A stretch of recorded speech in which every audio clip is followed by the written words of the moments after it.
আসসালামু আলাইকুম। অনেকেই বলেছিলে যে আমার ভাইভা এক্সপেরিয়েন্সটা উত্তর সহকারে শেয়ার করার জন্য। তো এখানে আমি সেটা শেয়ার করছি। এর আগেই বলে নেই, আমাদের ফোর্থ ইয়ারের যারা আমাদের চ্যানেলের লেকচারগুলো দেখে উপকৃত হয়েছো, তারা তোমাদের নিচের ক্লাসে যারা রয়েছে, জুনিয়র যারা রয়েছে, তাদেরকে আমাদের চ্যানেল সম্পর্কে জানিয়ে দেবে। ক্রিটিসিজম, লিঙ্গুইস্টিক্স, ইএলটি এইসব কিছুর লেকচার এখানে পাওয়া যায়। আশা করি সবাই এই কাজটি করবে, যেহেতু আমাদের পড়ালেখা শেষ, আমাদের পরের যারা স্টুডেন্ট রয়েছে তারাও যাতে একটু হেল্প পেতে পারে। অনেকেই খুঁজে পায় না লেকচার। এখন আমি আমার এক্সপেরিয়েন্সটা শেয়ার করছি। আমি ভাইবা পরীক্ষায় খুবই নর্মাল ভাবে গিয়েছিলাম, এটা পাঞ্জাবি পড়ে গিয়েছিলাম। আর হচ্ছে আমি যে সাবজেক্টটি চুজ করেছি সেটা থেকে একটু মোটামুটি ভালো করে পড়েছিলাম, এত বেশি না, খুবই সামান্য। আর বাকি সাবজেক্টগুলো থেকে ওভারঅল ধারণাটা নিয়েছিলাম। ওকে, তো স্যার আমাকে প্রথমেই নাম জিজ্ঞেস করলেন, হোয়াটস ইওর নেম, নাম বললাম। তারপরে বললেন যে ওকে খান সাহেব, which subject you like most. তো খান সাহেব বলার পিছনে একটা কথা রয়েছে, সেটা আমি এখানে শেয়ার করছি না। তারপরে বললাম যে I am efficient in all but I love approaches and methods of language teaching. তারপরে স্যার বলেন যে মেনশন সাম মেথডস। আমি বললাম GTM, DM, CLT, SLT, TBLT, CBLT. Then তিনি বললেন যে tell full form of this.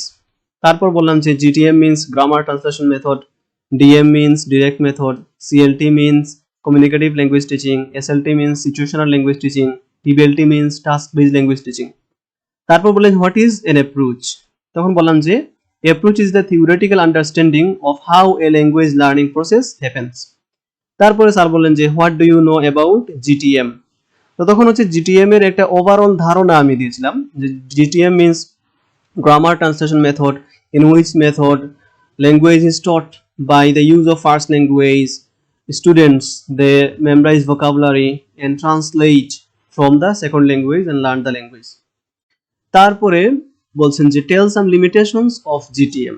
তখন বললাম যে in GTM students get much focus on writing and reading skill, so their speaking and listening skill doesn't improve. Then in this method they only learn by translation, and for that they give very few importance in the second language. Okay, তারপরে sir বলছেন যে what is audio lingual method. তো এটা অনেকভাবে উত্তর দেওয়া যায়। আমি দিয়েছিলাম এরকম যে audio lingual method is a method which was introduced after Second World War, in which method language is taught by drills of some selected features, selected structures.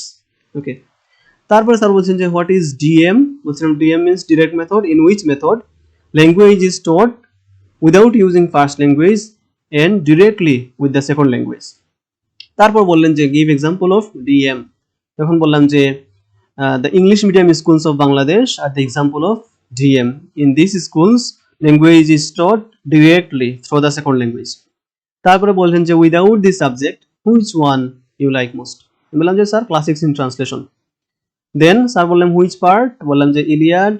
বললেন যে what kind of writing is it. তারপর বললাম যে sir it is a primary epic. তারপরে বললেন যে why the war happened. তখন বললাম যে Helen was abducted by Paris, she was the wife of Menelaus, and for that the Greek they started war to get back Helen and also to destroy Troy. তারপর বললেন যে who was the chief of the Greeks. কে ছিল সেনাপ্রধান। বললাম sir Agamemnon was the chief of Greeks. তারপর বললেন you may গো। আমি বললাম থ্যাঙ্কস স্যার।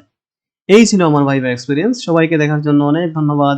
ভিডিওটি ভালো লাগলে লাইক করেন, নতুন নতুন ভিডিও দেখার জন্য সাবস্ক্রাইব করে দিন। সাবস্ক্রাইব।